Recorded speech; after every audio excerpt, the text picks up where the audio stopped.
Okay, so in today's video, we are going to focus on the governor elections. There are only 11 of them. That is because most governor elections happen in years where there isn't a presidential election. But nevertheless, we have 11 governor elections to get into this video. First, I'm going to label the safe Democrat and safe Republican states. For the Democrats, being Washington and Delaware. As you can see here, Jay Inslee, 44% approval rating, 38% disapproval rating. I still think that Jay Inslee should have no trouble getting reelected, especially because this is a presidential election year, and Washington is heavily Democrat.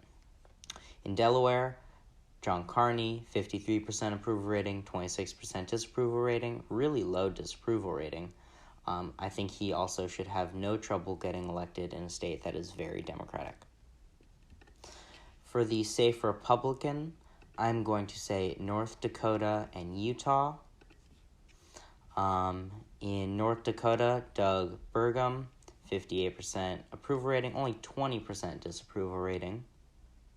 And in Utah, we have a race for a new governor. However, since it is a presidential election year and Utah will definitely go Republican, I think the Republicans should have no trouble winning the governor race in Utah. Next to the likely states, I'm going to label Missouri, Indiana, Vermont, and New Hampshire. In Missouri,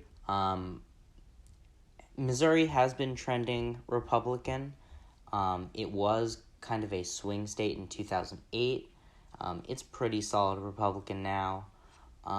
Governor Parson, 49% approval, 24% disapproval, should have no trouble getting reelected. In Indiana, Eric Holcomb, 51% approval, 23% disapproval, also should have no trouble getting reelected in a state that is very Republican, especially with Vice President Mike Pence being from the state of Indiana. Next, we have these two northeastern states that might surprise some people that I'm labeling them as likely Republican. Vermont is a solid blue state on the presidential level. However, their governor, Phil Scott, has a 65% approval rating and is a Republican. There are some states that, even though on the presidential level and in Congress and in the Senate, they vote one way, on the governor election, they might go the other way. We see this right now in Montana with outgoing Governor Steve Bullock, who is a Democrat, even though on the presidential level, Montana will always vote for a Republican. New Hampshire is a little bit more of a swing state. It was very close in 2016, but Chris Sununu has a 59% approval rating. Doesn't seem like he has a chance of being unseated.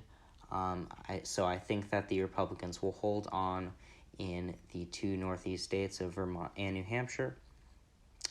Next to likely Republican, I'm going to say West Virginia is likely, or lean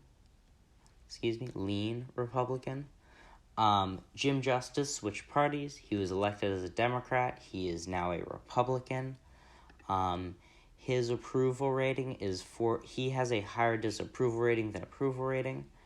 The only reason I'm labeling this as lean instead of tilt is because it's a presidential election year, and Donald Trump will likely help him get elected because West Virginia on the presidential level votes Republican. I would label this lean. I'm saying likely, or I would say likely, but I'm saying lean because of that high disapproval rating we saw. Next, we have two states. These are both tilt. Montana, tilt Republican, and North Carolina, tilt Democrat. In Montana, outgoing Governor Democrat Steve Bullock, who's running for Senate. You have Gianforte, who is the sole congressman from Montana, running as the Republican, and Cooney, the lieutenant governor to Bullock, running as the Democrat. I think this is a toss-up. I'm only saying that is tilt Republican because it's a presidential election year and Donald Trump could help Gianforte get elected. But I really think this is a toss-up race. I'm just going to label it as tilt Republican for now, especially because Gianforte is the sole congressperson, and he got elected by the entire state, so he has a decent chance of getting elected by the whole state again. In North Carolina, I'm labeling this as tilt because it is going to be insanely close on the presidential level and also in the Senate. Right now, we see Governor Cooper up by a pretty significant margin in polls. He also has a, not the highest approval rating, but not the highest disapproval rating. I'm saying that it's going to be tilt because this is a presidential election year, and North Carolina will likely be one of the closest states. All right, so in all, we have 27 Republican governors and 23 Democrat governors.